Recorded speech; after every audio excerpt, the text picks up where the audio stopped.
yes, the month where I question my gender later on. I can't be a girl, I look too shit to be a girl. Oh my god. So it's that time when I, well, mostly cis female version of me, reviews some girly games. You know, easy targets and all that. This is kinda like those videos where someone uses a woman as a pawn to voice their opinions and go, see, women also hate Captain Marvel as well. But my character is basically just me, only assigned as female at birth, so there's that. Despite having no internet and having to rely on going to a library to surf the web that year, and most of the next year, it was an enjoyable time. As for in-universe stuff, it's quite complicated. It somewhat started with my KDF on questionable spin-offs, which foreshadowed something at the end. Then I reviewed the Blockbuster Buster the second time while I was being hunted by a terrorist. Miraculously I didn't die, but it left me a copy of Crush Course and an interdimensional gun, which I thought it was a gender swapping gun at first, and met my sales score counterpart. Re-reviewed 6 games in total, despite doing barely anything the last 2 episodes. Then we had our last goodbyes, I went back to my universe and gave the gun back to the terrorist, but with a twist, the ball ricocheted onto him, killing him in an instant. Still got it though. So yeah, we're back to Girly Games Month today, but instead of doing another review of some corporate-fueled shovelware targeted to little girls, I decided to do something different. I'm going to review a mature game starring an exclusively female protagonist. Now, unfortunately I couldn't get my cis lady counterpart to be in this video since she's busy with something. Don't worry, I got the next big thing. Now, you might say, Sassy, why did you brought your clone sister? Well actually... Sassy? Who is this? I'm actually Sassy's clone sister from another dimension. And with that out of the way, I'm just gonna take a walk while she does a review for me. Hang on, buddy! You think you could get away with being lazy in your special, huh? Well, I was barely in my reviews in those videos, so it makes sense to do the same, right? That's the problem, and I'm here to fix it! Yeah, right. I'm serious. If you actually do it, you won't like it what I'm about to do. Make me. Don't leave my room until you're done with the review. In the meantime, we're going for a drive. Bitch!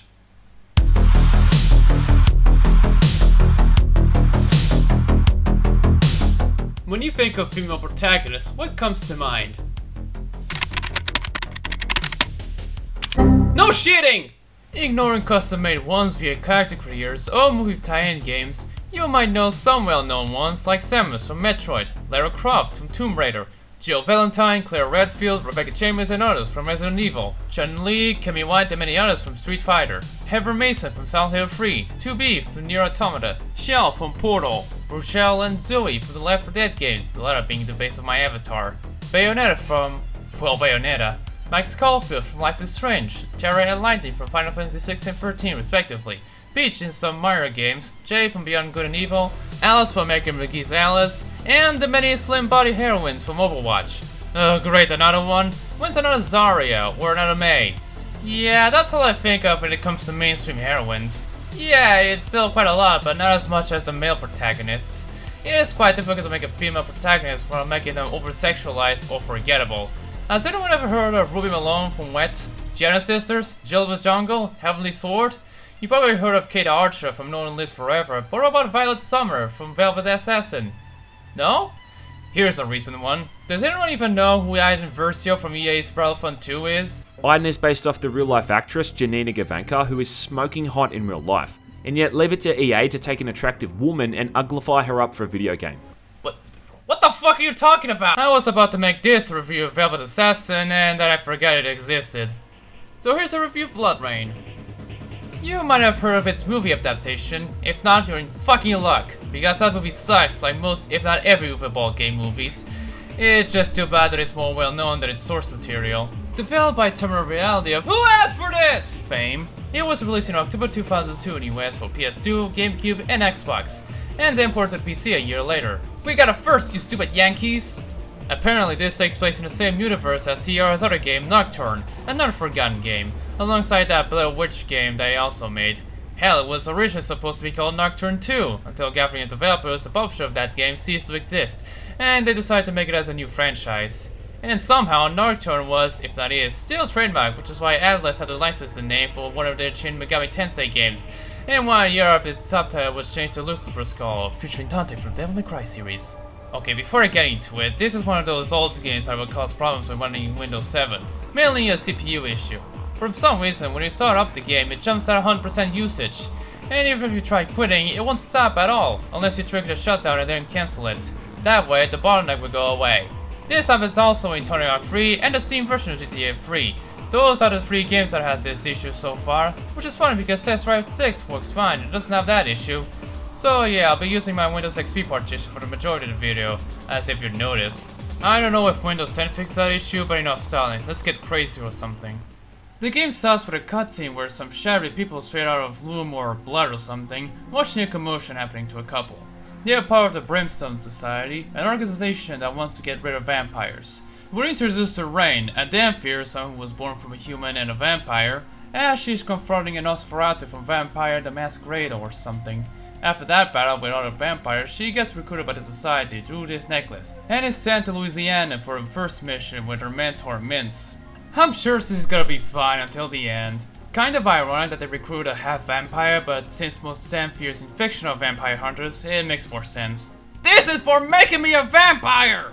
Man, her in-game model is way better than her rendered cutscene model, not gonna lie. Even with her static eyes that occasionally blink, it's a lot more convincing than whatever that is.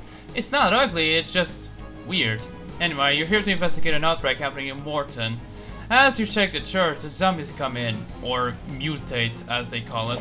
They're calling them mutates. Doctors think a new disease is the cause, so they quarantine the area. You make me proud. Just say zombies. So this is a hack and slash third person shooter slash platformer like a mix of Max Payne and Devil May Cry. It's a button mashup with special abilities and a rage mode that you fill as you kill enemies. Your melee attacks are standard. You attack with 1-2 combos, but you can also suck their blood to replenish your health, although that only applies to humanoids. Damn, Rain is a necrophiliac! Still into her. Oh look, a wall. From what I understood, even the earliest French settlers feared something in these swamps. Seems like they built that wall for nothing. Nah, too easy. What am I, a schlocky talk show host? Disclaimer, I actually like watching clips of late night shows from time to time, but that doesn't mean I shouldn't call out Stephen Colbert's cockhuster joke from years ago. Wait, isn't the disclaimer gag supposed to be exclusive to Sonic Review? Later on, you will fight against these spider-like creatures, the Barazrek. Is what gone? The Marisrek, swamp monster. That I can get, but mutates? Just because it's set in pre-George Romero's movies doesn't mean you shouldn't call what they really are. It feels cheap. Anyways, they take like 1 or 2 bullets to kill them since you're dual-wielding them for most of the game. Which is saying a lot since these zombies take a beating. There's a nest at the end of the map, and you must destroy it. Guns will do better, but you know what you should use? Blood Rage. Once you have it filled, you can activate it, which can slow down time and make you more powerful, ironically making killing nests quicker. And it's pretty easy to replenish since the bar depletes slowly, it will have a lot remaining after killing a nest. And there are loads of enemies, especially the spider creatures. They like to appear out of nowhere. Apparently it doesn't come when you literally suck. I don't like the swamp levels, maybe because of the water. It can hurt you, and there are some sections where you must traverse through them. Talking about it makes me think how Rain or any other vampire claim themselves. If they can't take a bath or a shower obviously, are they forever gonna be smelly? Well, it's probably running water that's causing the painful problem, although it kind of feels like someone spilled a lot of holy water into the swamp or something. But even if there's pools of water inside the buildings or puddles, it still can hurt you, so what gives? After that, Mince gives you a hook which will grab and pull anyone close to you, and suck them if they're humanoids. So you must destroy the nests and rescue the citizens, which, despite having southern accents, they're actually French immigrants, but at least you're not speaking the stereotypical French accent. Excusez my manners. Adieu, mademoiselle. Rain can jump really high when you hold the spacebar by default, which is great for high or long places like phone poles and jumping over roofs. And she can also do this, increase her distance. Feels like the guy from Lollipops and some other platforms in Action 52. This is also required for breaking into broken and cracked walls, it's just that it looks really hilarious when doing so. When you progress, you earn new attacks, although they seem to happen at random. Most of the time I keep doing this punch and kick combo, and sometimes I might get this, but I don't know exactly how to trigger it. Guns have auto aim and they can point at any enemies, even if you're far away from them. Quite helpful in most cases, not so much in the boss stages. I'll get to that later. Well, managed to do everything. Head back to the mausoleum and cool, thanks, that's totally necessary. And then they all died as rain washes. Damn, all that for nothing. So you follow that little fellow to its nest and you reach the boat. As you go to one of the bigger boats, you see some voodoo crap on it, and then this big fuck appears. That monster known as the Queen of the Underworld is annoying, and most of the time you get too close to her and be vulnerable to her attacks. You must cut her legs so that she falls, and you attack the main body, but it's much easier said than done because that beast moves fast to avoid your slashes. Also, the enemy sucks here, and it only targets the smaller spiders. I died like 2 times, but I made it. I didn't record this part of my actual playthrough, but Rain gets some relic which attracts her, leaving her unconscious, and she wakes up to see some Nazi taking it with him. Yes, Nazis. Now we're fighting the researching occult stuff in Argentina. This has turned to Wolfenstein apparently. Well, minus the perspective. Off topic, but why did I have to wait until the 3rd movie for the Nazi stuff to come in? Another thing is that you can slow down time now by pressing 4. It's basically like Blood Rage, but without the buffs and the lack of a time limit. Oh, that's so good. You can also press 3 to activate the Orange Sense, which is basically just a waypoint visualizer. You won't be using the slow motion thing much, unless you confront with some present shrinking swinehunds. Now, your mission is to hunt these Nazi officials that are part of the Triple G. The Nazis have organized a special task force called the GGG, or Gegengeist Group. I like Triple G more, but let's talk about Rain for a bit. Aside from the revealing clothes and breast physics, which I guess is why the game was somewhat popular for a while, she's quite a badass, even if, when she speaks, she either sounds sexy like, I'm gonna suck your ass till you die. Or boring like, whatever, I'm just here to do my job. Her backstory is quite good, if a bit problematic. She was born from a human after her father Kagan raped her, and after she's born, he killed her, and now she must avenge her. Yup.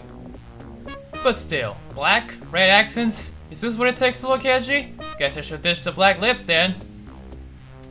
I look like a clown, and my hair isn't short and red enough. Let me check if Sarah has any bleach and hair dye. Well, she does have the bleach, but no red dye. Actually... Scratch my Rain idea. I'm going all blonde, baby! That's quite funny. Anyways, how's your sister? Did something horrible happen? No. Everything's normal. It's just that she's not my sister anymore. He's my brother. He transitioned as well? Wow! So the opposite is actually true. Kind of. How are you still not a boy? I didn't die like you. I was ditched from his car naked after the end of NES month. And I had to find a way to get back or at least start anew, and you know where this is going. Besides, I'm still happy with being a girl. Yeah. Still, quite interesting. Girly games won't cause a ripple effect of the two, which led them to transitioning. I expected him to be all Mel 09, like your sister used to be, but instead he became quite the twink. Looks more like a twunk to me. When did he start at HRT? When did she start it? May of this year? He started in June of last year. Speechless. Hot damn. First try and didn't even break my hair entirely. How is that even possible? Now I look like a Fox News anchor. What a cheap shot. So it's the same thing as killing Ness, except they have guns and it's in an all-new fashion. Just like before, use BloodRayne to kill them easily. They're way less of a damage sponge than them too. You'll eventually face some bosses like this priest with his railroading thing, and you have to shoot it from the back of it. The Nazis are a force to be reckoned with, unlike the mutates. While the latter are far and few between next to spider creatures, here they come in packs, and it can't be an endurance killing since, unless you're in Blood Rage mode, they are nothing more than slice punches, if that makes sense. Even worse, they can call backup from these alarm things. It's recommended to destroy them as many as you can. After killing some officers around the base, you follow a strike with another officer to kill, and this happens. Introducing the Dynamites, which are just different zombies again. This time though, they act like the Headcrab zombies from Half-Life, only more vicious and annoying. Even if you try killing them, the hosts leave the body and attack you with their spiky tail. They're tough to kill and really hard to kill when they're together, but they refill your health quicker when they're in human bodies. Their death screeches are annoying though. They're quite common in Act 2, so be prepared for fake deaths. There's a chance you might cut their heads in their human forms, but even more annoying is that they can spawn without a body. You'll get way paranoid once these show up. Anyways, you'll notice this blonde officer doing some experiments with the peasants at the pit full of dynamites, and you go find your way there. After that whole jazz of running away from them and being trapped in the gas chambers, you'll fight with someone only known as Commando, who uses flashbangs to escape to other levels. Easy, I can just use BloodRayne and... Oh fuck, I can't. Don't matter, I killed him. Then you beat the blonde officer, the butcheress, who wants to release the dynamites outside of the base. You should appreciate the lust for blood. I don't appreciate senseless killing. Well, unless they're Nazis, which is fine by me, I guess. That has to be the worst Rain impression I ever did! Ugh, much like the giant spider beast, she keeps getting close to you and keeps attacking you like she's some sort of clone. Even with BloodRayne, she takes quite a beating. Thank God I defeated her. Now what? I can't fall down, I will die. Let me check a wall through.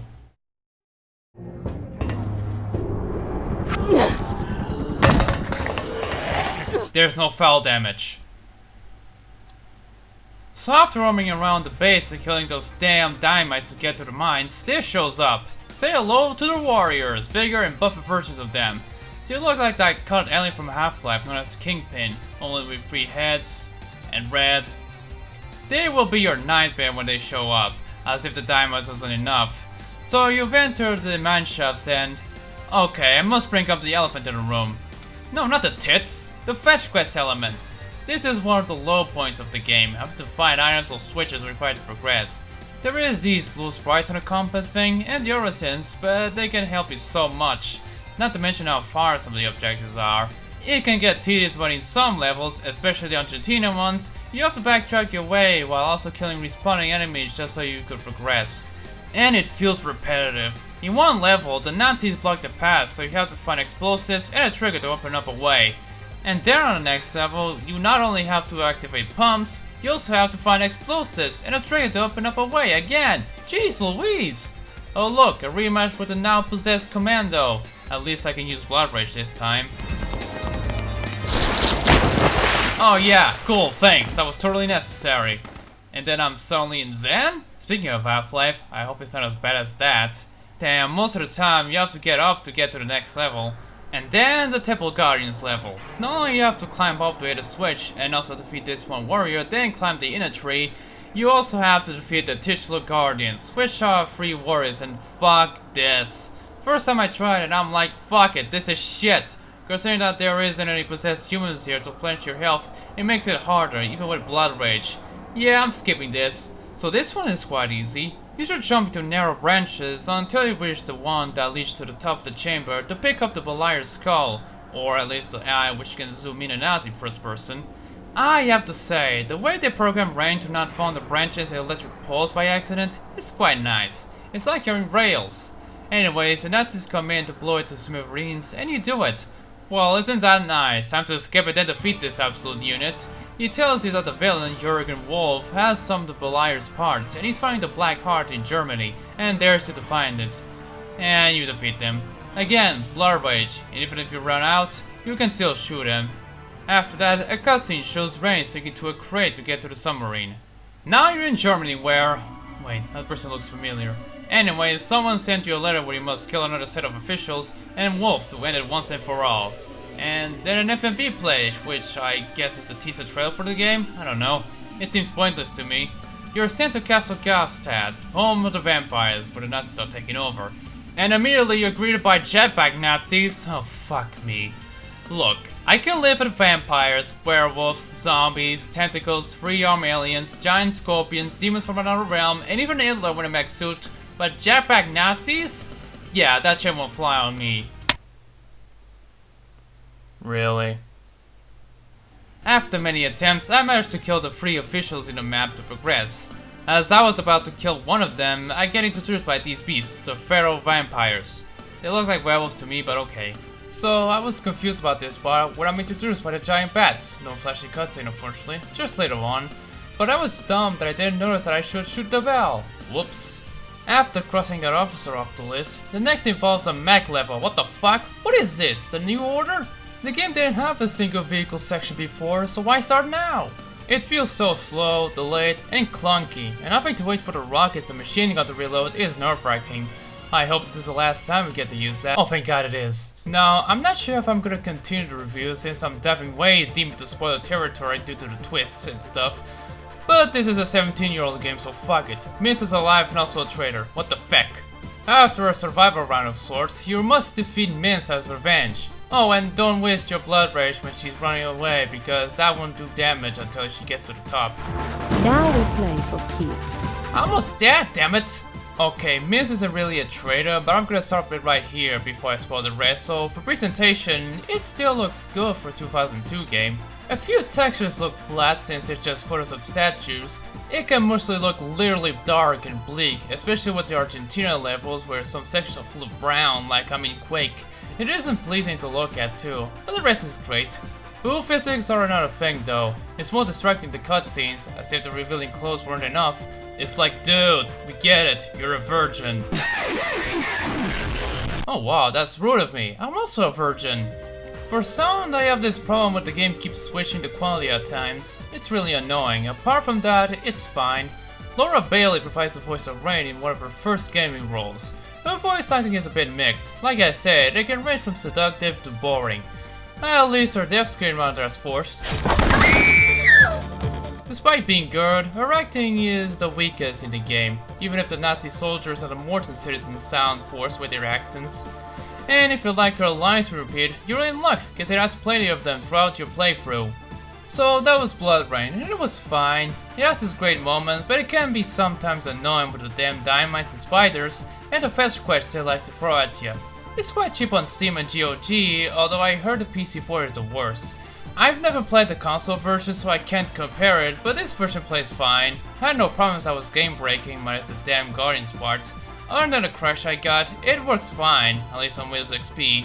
Since it was moderately successful, a sequel was made in 2004, as well as that piece of shit and 2 straight-to-DVD sequels that feel unconnected, as well as the Gaiden game from Way Forward.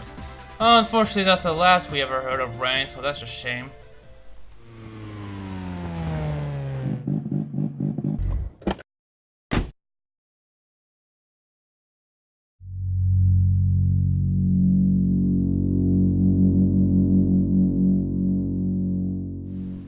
I'm growing concerned about my sister. I'm gonna give her a call. Hey! Are you done with this shit? Yeah, can I leave now? Just like 2 years ago. Didn't you used to be a Raven moments ago? Yes. You've been using my air dye, huh? It doesn't matter. You look mighty fine like that, so I'll give it a pass. So, what happened to your other self? I zapped her out back to her dimension. What? You want to say goodbye to her? Nah, I just want to valuably listen today. And what is it? Never ask for someone to do the rest of the work for you, unless it's for comedic purposes. I learned the same lesson when I watched that Nostalgia Critic video on Fox Kids. It's no follow that bird. Is Overwatch still making videos after that old expose? Yeah, but it doesn't matter. One more game to go and I can finally take some rest. Actually, make that 2. Ugh. I wish I didn't put the Time Monaco onto auction. Why use that when game ROMs exist? Oh yeah,